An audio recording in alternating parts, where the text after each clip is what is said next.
Salut, c'est Sydney et Alex d'Atlantis Chronicles. Et vous regardez Rock & Live.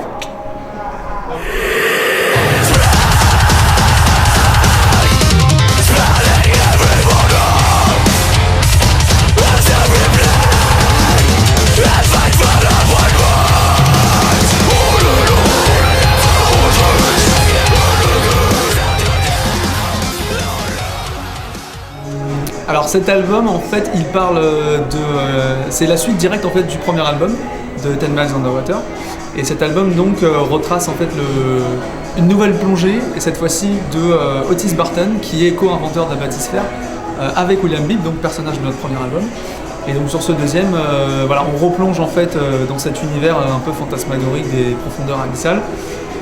Otis Barton donc va être à la recherche de son ami, ouais, de son compère, et va découvrir des choses qui le dépassent complètement et qui sont de l'ordre de quelque chose qu'on peut qualifier d'apocalypse, mais pas dans le sens péjoratif du terme, mais plutôt comme voilà, la fin d'un cycle, le début d'un nouveau cycle pour la Terre et pour l'humanité, tous les êtres vivants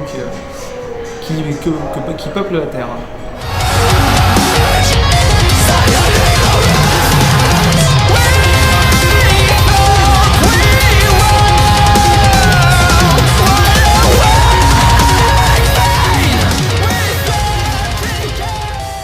Ça a été fait dans le même esprit plus ou moins, sauf qu'on a évolué.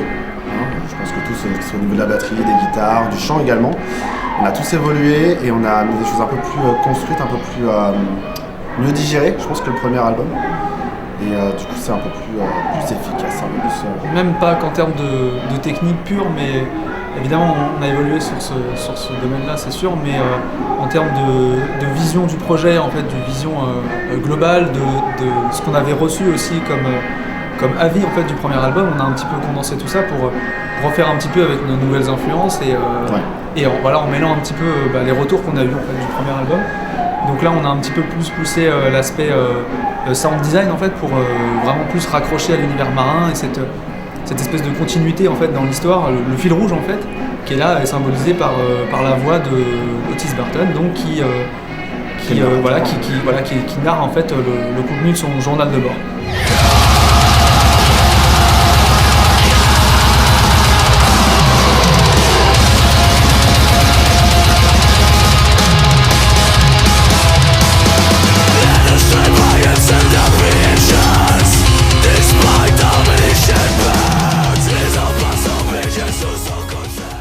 Alors, les guitares, on l'a fait au studio de Sydney, tout ce qui est guitare basse. L'avant, on l'a fait aux cuisines de Shell.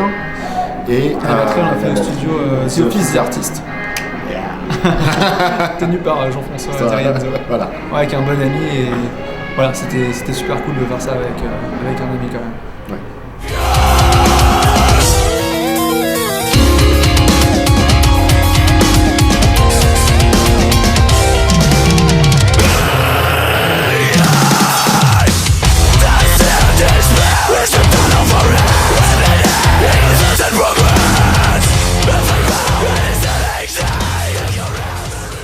Comme la collaboration sur le premier album, elle a été simple et elle a été assez directe. Voilà, nous on a posé un peu le décor et lui a rajouté sa patte et a mis en fait ce qu'il sait faire, quoi. Enfin, c'est vraiment sa patte artistique, et nous on est assez ouverts à ça. Si on est parti le voir en premier lieu, c'est surtout pour sa patte artistique. Et donc avec le deuxième, on ne voyait pas comment faire autrement, puisqu'il y avait déjà une espèce une charte graphique qui s'était imposée d'elle-même par cet univers qui est déjà bien établi et qui est déjà, j'ai envie de dire, mature dans notre esprit du moins. Et voilà, on voulait retrouver un peu cet aspect un peu onirique là qu'on retrouve sur cette nouvelle cover. Donc voilà, avec plein de couleurs, quelque chose d'un peu, voilà, une arrivée, une scène capturée comme ça dans l'instant, une arrivée d'Otis Barton à bord de l'Odysseus qui découvre la bathysphère. C'est un peu un moment charnière dans l'album, c'est le moment clé où il va avoir toute une somme de réponses en fait aux questions qui se posaient suite à la disparition de William Bibb. Et voilà cette scène donc avec la statue là d'Atlas, le roi Atlas, qui symbolise un petit peu plus ou moins l'entrée en fait, qui serait probablement l'entrée d'une cité engloutie, pas forcément l'Atlantide. Voilà, on reste sur quelque chose de très, très suggéré.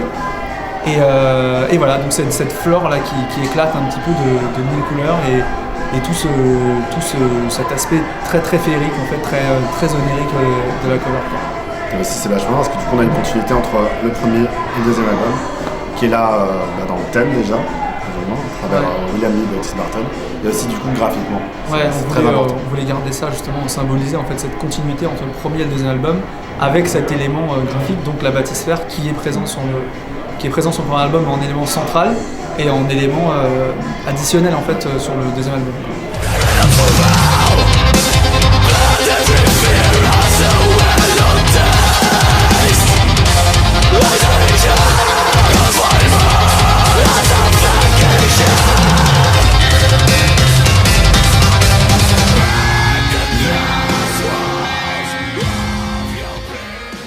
Alors les coordonnées, donc c'est des coordonnées maritimes, quoi, des coordonnées qu'on peut retrouver sur une carte.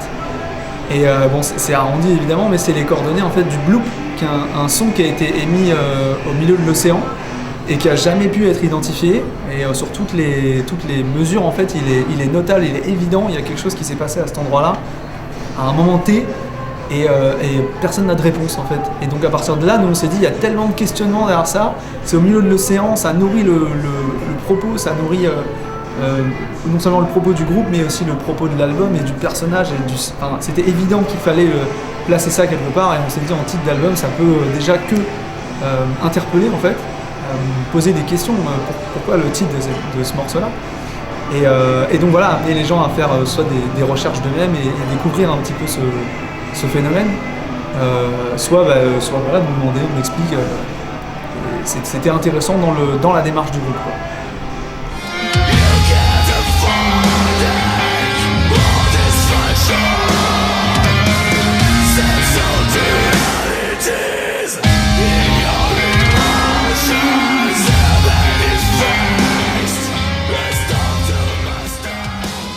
Le message pour le public, c'est de continuer à faire vivre la scène en se déplaçant au concert, en venant, en étant participatif sur le développement des groupes. Et ça, c'est aussi simple que venir au concert. Acheter une place, c'est juste ça, quoi. C'est nourrir en fait le système entier, des programmateurs, des associations qui bookent les concerts, et du coup des groupes qui peuvent continuer à faire ce qu'ils font grâce à ces concerts-là, en fait. Donc lâchez pas, venez au concert, de toute façon on passe un bon moment, on s'amuse, on est là pour détendre, souffler entre 2 journées de boulot. Et ça fait partie de la musique, quoi. Le live, c'est quand même une autre expérience que le CD.